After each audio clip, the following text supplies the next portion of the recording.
An utterly disgusting behavior of denying dignity to the people who passed away because of COVID-19 infection is on the rise in the state of Tamil Nadu. In fact, on April 20, a doctor called as Simon Hercules passed away in Chennai, just kilometers away from this place in Kilpauk. His body was denied to be buried, and there were actually a large chaos where even certain people from the mob attacked the ambulance that was carrying his body. And the Chief Minister then immediately released a statement claiming that the health staff workers must be respected, and anybody involving in such activities, severe action would be taken against them.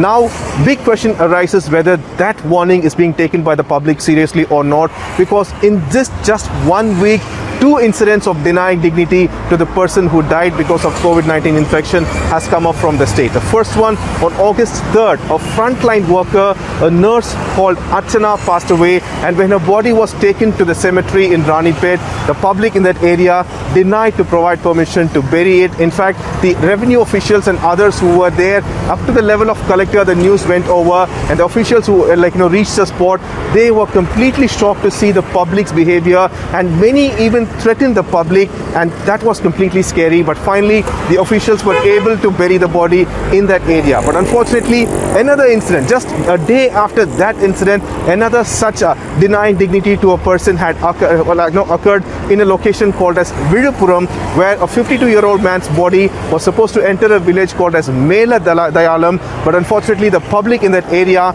they blocked the roads. What they did was that on one road they placed a tractor, they parked the tractor in an angle not allowing any vehicle to inside, and on the other side of the road, another road, they actually dug a pit and put garbage in front of it, blocking the path. In fact, these villagers were also awake the whole night, claiming that they will not allow the person's body to enter the village, and unfortunately it seems like they were of the notion that it will lead to spread of corona. This is where the state unfortunately has failed. Definitely the experts claim so, because sensitizing the people is much more important. As much importance is being given to maintain social distancing, this kind of myths must also be the state also has to work against it and make the public understand about the facts. But unfortunately, it doesn't seem to have occurred on the ground, and that's the reason the person's body, even after a 7 hours delay, could not be buried at Meladayalam, and it had to be taken to another village called Periya Kainthakulam, and the body was buried over there.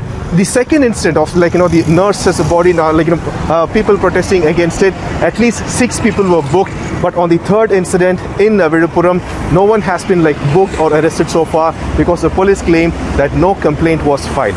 So this definitely makes it very clear that even though the Chief Minister has given a warning against such kind of actions, unfortunately the people on one side do not have sensitivity over these issues, and second thing, it seems like they are not taking it seriously.